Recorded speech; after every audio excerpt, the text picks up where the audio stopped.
स्वः तत्सवितुर्वरेण्यं भर्गो देवस्य धीमहि धियो यो नः प्रचोदयात्। ॐ विश्वानि देव सवितर्दुरितानि परासुव यद्भद्रं तन्न आसुव।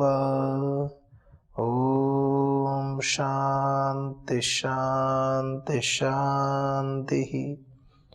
ॐ श्री परमात्मने नमः। ॐ श्री गुरुभ्यो नमः। ॐ सर्वेभ्यो नमः। ओम। वैदिक संस्कृति वेद पर आधारित एक ज्ञानपूर्ण विचारों के आधार पर मनुष्य को मार्गदर्शन कराने वाली एक ऐसी विचारधारा जो ऋषियों के अनुकूल है, जो वेदों के अनुकूल है, जो सत्य शास्त्रों के अनुकूल है, मनुष्य जीवन की पथ प्रदर्शिका है। ऐसी हमारी वैदिक संस्कृति, और उसी के अंतर्गत कुछ वर्णित मनुष्य के लिए, उसके उपयोग के लिए, उसके जीवन के परम लक्ष्य को प्राप्त कराने के लिए कुछ आवश्यक विषय हैं। उन विषयों पर हम चर्चा कर रहे हैं, और उन विषयों में से एक महत्वपूर्ण विषय है अग्निहोत्र। यज्ञ के माध्यम से हम अपने जीवन के उन परम सत्यों को पा सकते हैं, लाभ प्राप्त कर सकते हैं। तो वे अग्निहोत्र में प्रयुक्त मंत्र कौन कौन से हैं, इन विषयों में हमने पीछे स्वाध्याय किया, और इसी क्रम को आगे बढ़ाते हैं। हमने देखा कि ओम भूरग्नये प्राणाय स्वाहा, ओम भुवर्वायवे अपनाय स्वाहा, ओम स्वरादित्याय व्यानाय स्वाहा इत्यादि मंत्रों में, और एक इसके पश्चात में मंत्र आगे आते हैं। ओम आपो ज्योति रसो अमृतम ब्रह्म भूर्भुव स्वरोम स्वाहा। स्वरोम, ये जो आपने देखा, ओम आपो ज्योति रसो अमृतम ब्रह्म भूर्भुवः स्व, भूर्भुवः स्वरोम स्वाहा। ये भूर्भुवः स्वः, ओम भू, ओम भुवः, ओम स्व। गायत्री मंत्र करते हैं तो क्या बोलते हैं? ओम भूर्भुवः स्वः, तो भूः भुवः स्व। प्राणायाम मंत्र बोलते हैं तो क्या आता है? ओम भूः, ओम भुवः, ओम स्वः, ओम महः। इस प्रकार का क्रम, उसमें भी ओम भू, ओम भुवः, ओम स्व। जब अग्निहोत्र में आहुतियां देते हैं तब तो क्या मंत्र बोलते हैं? ओम भूरग्नये स्वाहा, भूः अग्नये, ओम भुवर्वायवे स्वाहा भुवः, ओम स्वरादित्याय स्वाहा स्वः। तो वहां भी भू भुवः स्वः, और फिर इनको मिलाकर के फिर एक मंत्र क्या होती देते हैं? ओम भूर्भुवस्वरग्नि वायवादित्येभ्यः प्राणापान व्यानाय, ओम भूर्भुवस्वरग्नि। दीप प्रज्वलन करते हैं, ओम भूर्भुवस्वरो द्यौरेव भूम्ना, ओम भूर्भुवः स्व। बार बार बार बार बार बार, कितनी विशेषता है इन शब्दों की। इनको महाव्याहृति कहा है। क्यों? क्योंकि भू प्राणों से प्यारा, भुव दुख विनाशक, और स्व सुख स्वरूप परमात्मा है। तीनों विशेषण बहुत ही सार्थक है। प्राणों से प्यारा, दुख विनाशक और सुख स्वरूप, ये तीन बहुत बड़े विशेषण परमात्मा के देते हैं।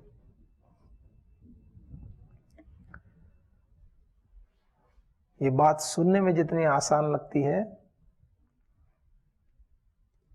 ये बात यदि अनुभव में आ जाए कि परमात्मा भू प्राणों से प्यारा है, मानो संसार के समस्त ऐश्वर्य समाप्त हो जाएंगे आपके लिए। उनको प्राप्त करने का निषेध नहीं है, प्राप्त करना चाहिए, क्योंकि परमेश्वर का एक गुण ऐश्वर्यवान भी है। लेकिन उनकी आसक्ति समाप्त हो जाएगी, क्योंकि उन सब से भी प्यारे, उन सब से भी ऐसी वस्तु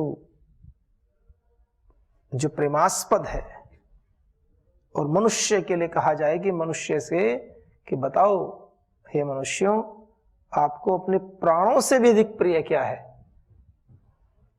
क्योंकि मनुष्य इस समस्त समष्टि का ऐश्वर्य छोड़ सकता है यदि उसको प्राणों का ऐश्वर्य मिल जाए।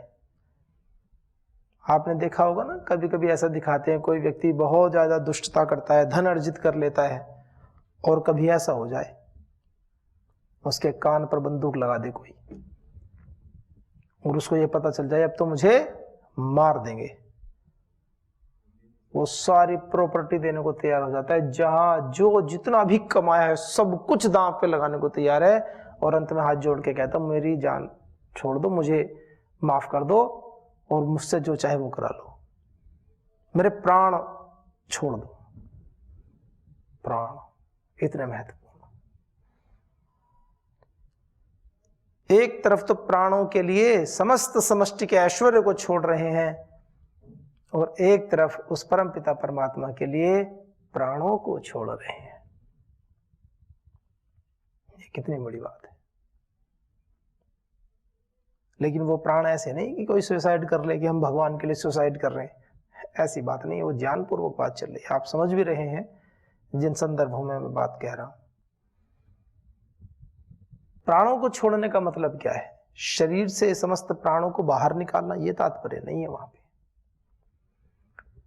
प्राणों को छोड़ने का मतलब यह है कि प्राण जिस विषय को लेकर के हम आसक्त रहते हैं, जिन विषयों में प्रतिदिन समस्त प्राणों का उपयोग करते हैं, जिसके लिए रात दिन एक किए रहते हैं, आसक्तिपूर्ण कार्यों के लिए, संसार के वैभव के लिए, उस आसक्ति को बिल्कुल नष्ट कर देना, यह है तात्पर्य।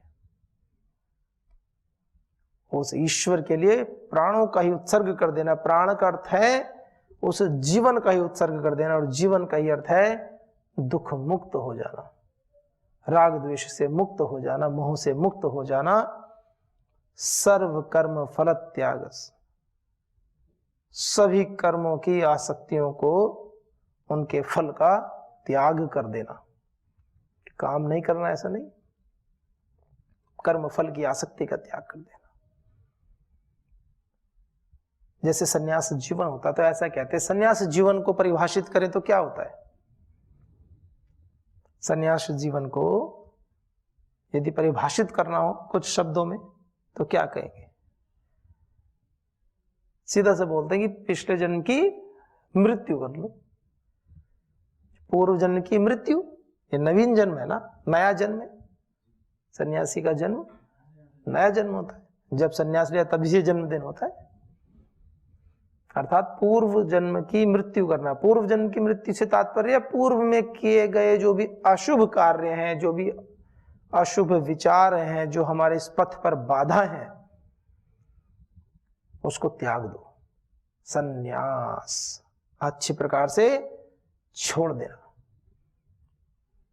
अच्छी प्रकार से छोड़ना, केवल छोड़ना नहीं, ठीक सोच सब विचार करके अलग कर देना। एक तो होता है कि जैसे आप कहीं बाहर जा रहे हैं, विद्यालय में आ रहे हैं, कक्षा पढ़ने जा रहे हैं, आकर के बैठ गए, और आकर के बैठ गए, आपको लगा रही हमारी तो पुस्तक ऊपर छूट गई है, तो दौड़ करके जाओगे, उसको ले आओगे। एक होता है कि जब आप कक्षा से आ रहे हो तो आपकी नजर पड़ी, तो आपने देखा कि ये आज तो कक्षा में दूसरा पाठ पढ़ाया जाएगा।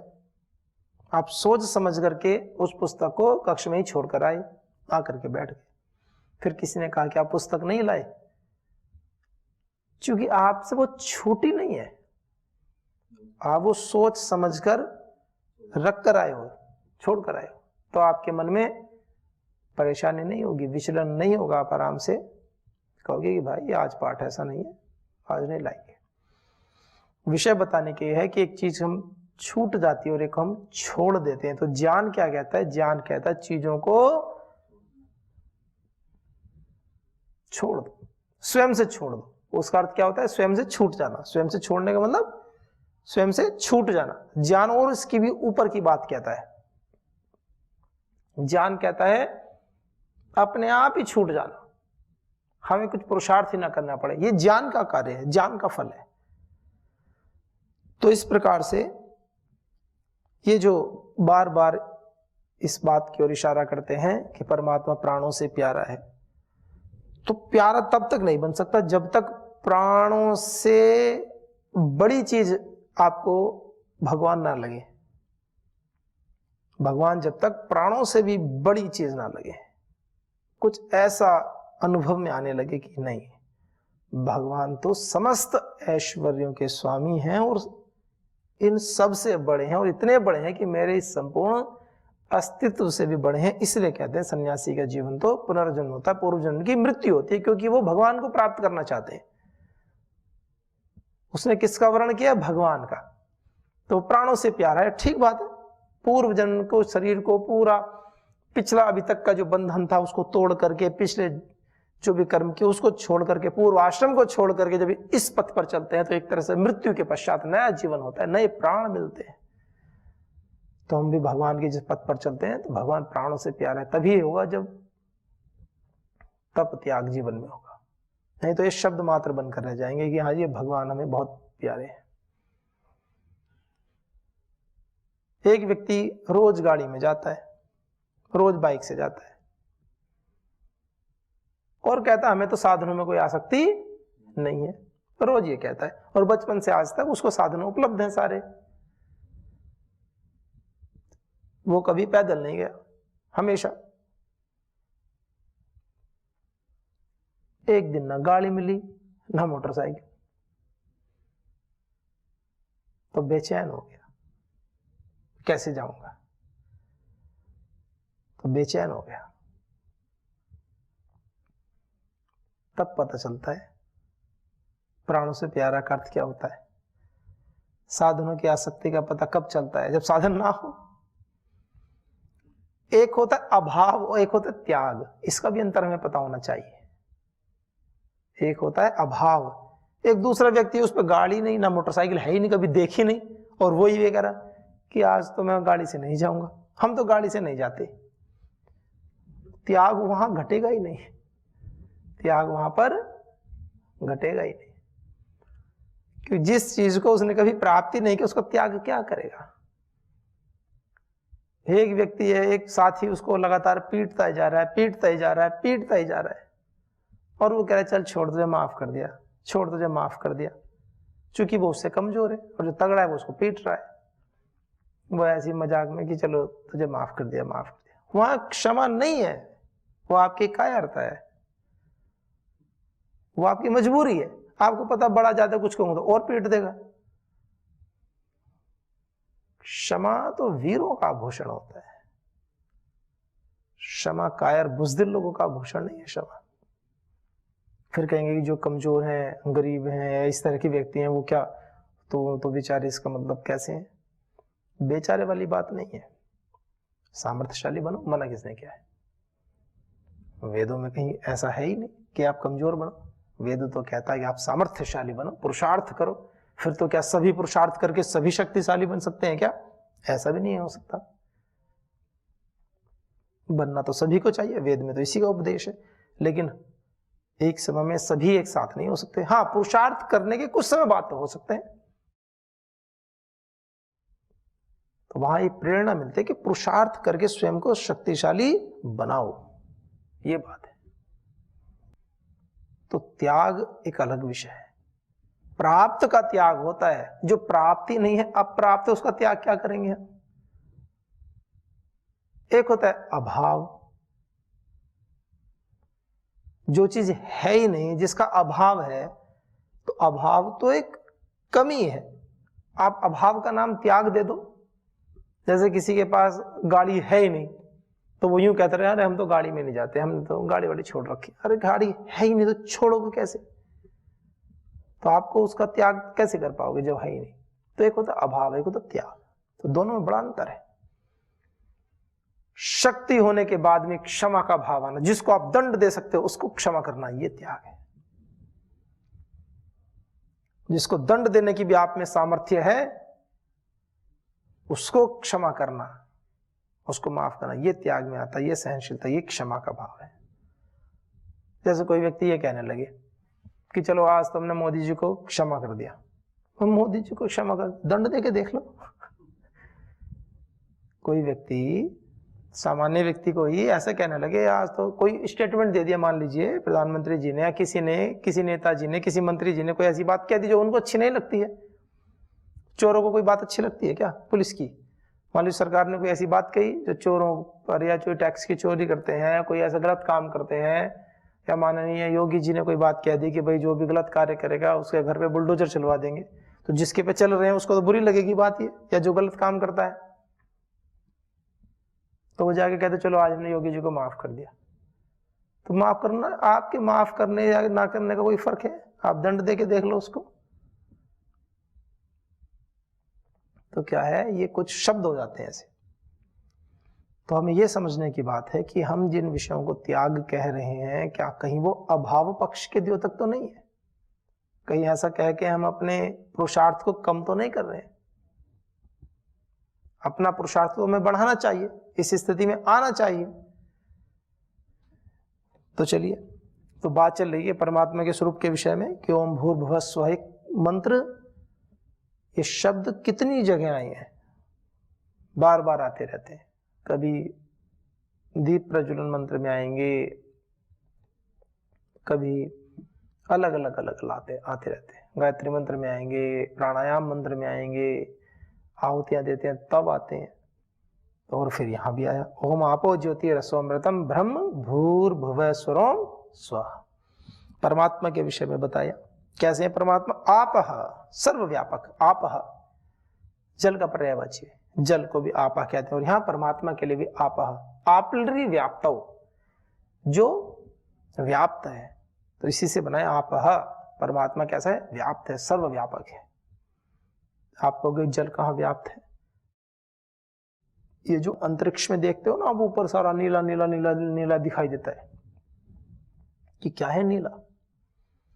ये सब जल के सूक्ष्म कण हैं, त्रस रेणु बोलते हैं, अणु से भी सूक्ष्म त्रस रेणु, बहुत सूक्ष्म। इस समस्त पृथ्वी में 3/4 भाग में जल है, 1/4 भाग में पृथ्वी है।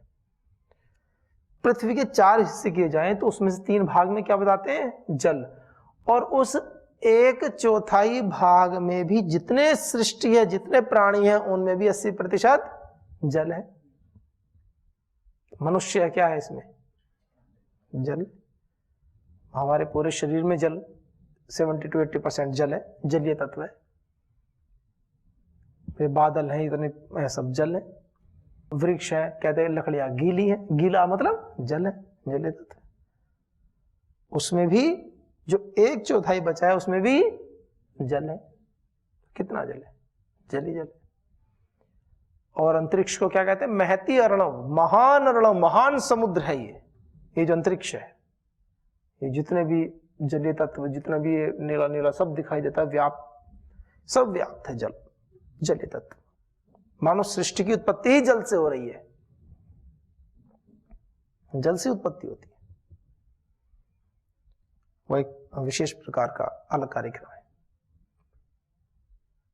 तो ये जो विषय इतना व्यापक विराट विषय है,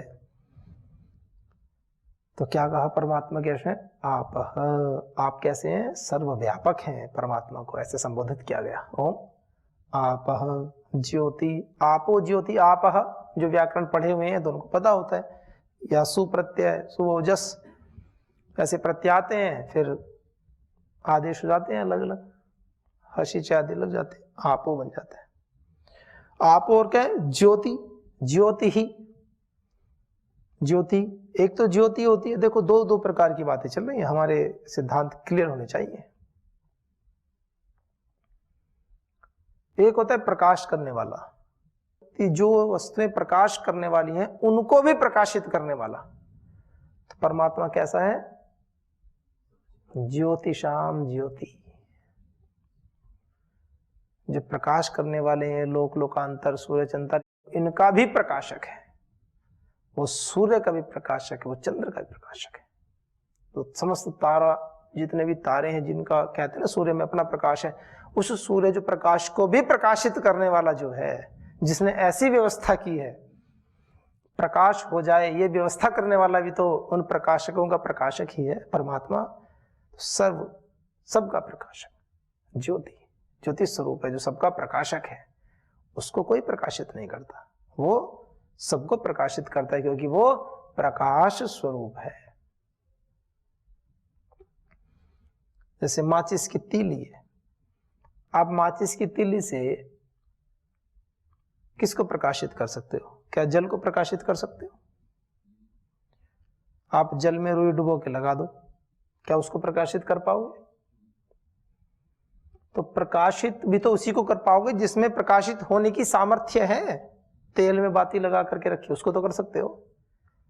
माचिस में तो प्रकाशित करने की सामर्थ्य है, लेकिन प्रकाशित होने की सामर्थ्य जल में नहीं है ना, तेल में, उसमें रुई डालो तो हो जाएगी।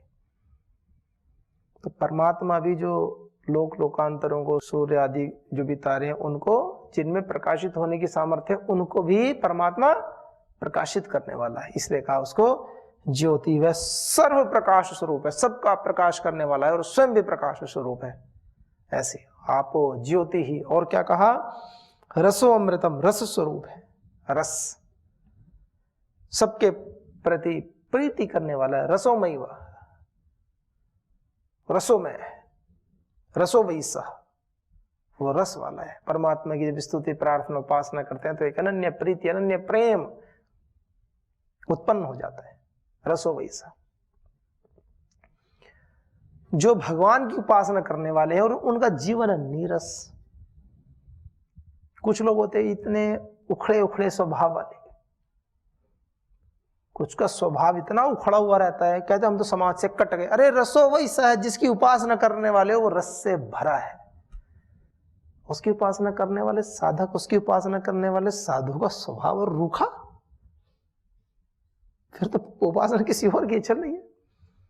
जिसकी आप उपासना कर रहे हैं वो रस स्वरूप है और जीवन में रस नहीं आ रहा है, सूखे सूखे मुरझाए मुरझाए फिर रहे हैं, तो फिर परमात्मा की उपासना नहीं चल रही, कुछ और कार्यक्रम है। मुंह में जलेबी डाली और मुंह मीठा ना हो, ऐसे कैसे हो सकता है? या तो जलेबी ठीक नहीं या चाशनी खराब है। हमें देखना पड़ेगा कि कहीं जलेबी में गड़बड़ तो नहीं है। हमने जिसको जलेबी मान के खा रहे हैं वो वास्तव में जलेबी ही नहीं है। ये चिंतन का विषय है, साधकों के लिए भी बड़ा विषय है। कुछ साधक होते हैं कि हम भगवान की उपासना में लगे और ऐसे हो जाते हैं, देखो तो उनको रोना आता है। एक होता है जो साधक जो ईश्वर के विरह में रोता है, भगवान की याद में रोता है, हे प्रभु जल्दी से मेरे अंदर अपने स्वरूप को प्रकाशित कर दो। एक वो है, वो भक्त का एक हृदय, एक वो अलग स्थिति है, भावपूर्ण अवस्था है। और वो दुखी होकर नहीं, वो इस भाव से कि हे भगवान जल्दी और जल्दी, अब बस अब दूरी बर्दाश्त नहीं होती प्रभु। ये भक्त का एक भाव है। जैसे छोटा बच्चा माँ को देख ले, माँ छोटा बच्चा है, माँ को देखा तो माँ तो आ ही रही है उसके पास, वो इंतजार नहीं करता, दौड़ के जाके पकड़ लेता है माँ को कि अभी दूरी बर्दाश्त नहीं माँ के पास जाने के, माँ के गोद में जाने के लिए। तो भक्त का वो भाव होता है कि भगवान जी बस अब दिख तो गए हो पर अब बर्दाश्त नहीं होता है, हे प्रभु। चेहरा देखो साधकों का, ऐसा लगता है पता नहीं कितने गम में जी रहे हैं। ये भगवान के पथ पर चलने वाले साधकों का अपमान, भगवान का अपमान है। रसो वैसा, रस स्वरूप है परमात्मा, सबसे प्रीति करता है, सबसे स्नेह रखता है। जब साधकों से स्नेह रखने वाला सीधा परमात्मा है तो और किसकी आवश्यकता है? पर वो प्रेम अनुभव उसी को होगा जो उसके पथ पर चलने वाला है, जो पूरी प्रामाणिकता के साथ आगे बढ़ रहा है, मन में छल कपट रख करके सामने हाजी हाजी और पीछे नाजी नाजी। किससे, किसको धोखा देना है? ईश्वर को धोखा नहीं दे सकते। हमें लगता है कि हम धोखा दे रहे हैं, हम स्मार्ट हैं, अपने साथ घात कर रहे होते हैं, स्वयं को झूठ बोल रहे होते हैं। कुछ लोग सहज प्रसन्न रहते हैं, जैसे मैं देखता हूं और आप भी सब देखते ही होंगे। कुछ साधक होते हैं, साधक का अर्थ जब भी बात करते हैं साधक की, तो सब जो भी सब भारत में पैदा होकर भगवान के पथ का अनुसरण करने वाले हैं, वेदों का, शास्त्रों का सच्चे अर्थों में अपने गुरुजनों का जो अनुसरण करते हैं, अच्छी बातों का अनुसरण करते हैं, सभी साधक हैं। तो आप भी देखते होंगे अपने आसपास में, स्वयं को भी देखना चाहिए। कुछ सहज प्रसन्न होते हैं। ज्ञान कितना है इसकी बात छोड़ दो कि बहुत बड़ा ज्ञान उत्पन्न होगा तब प्रसन्न होंगे, ना, ऐसा नहीं होता। कुछ सहज प्रसन्न रहते हैं।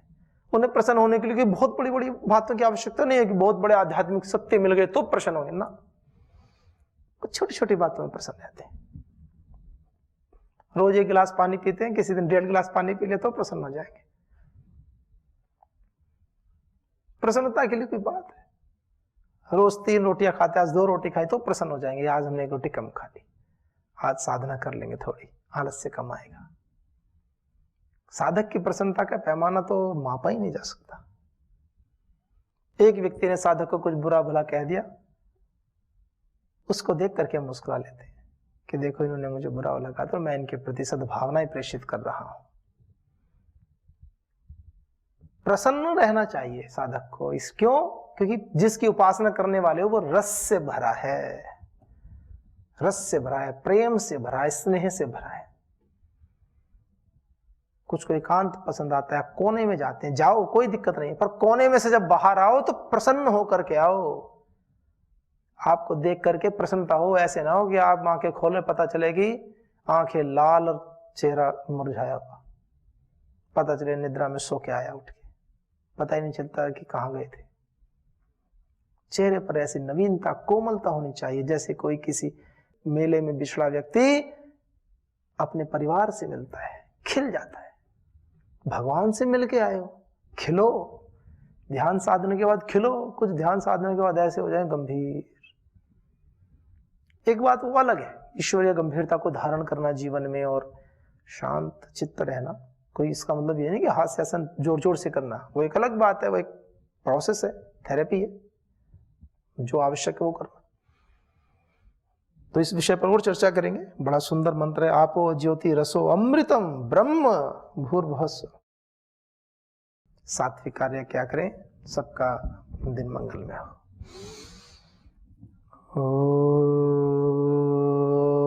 ओम शांति शांति शांति। ओम श्री परमात्मने नमः।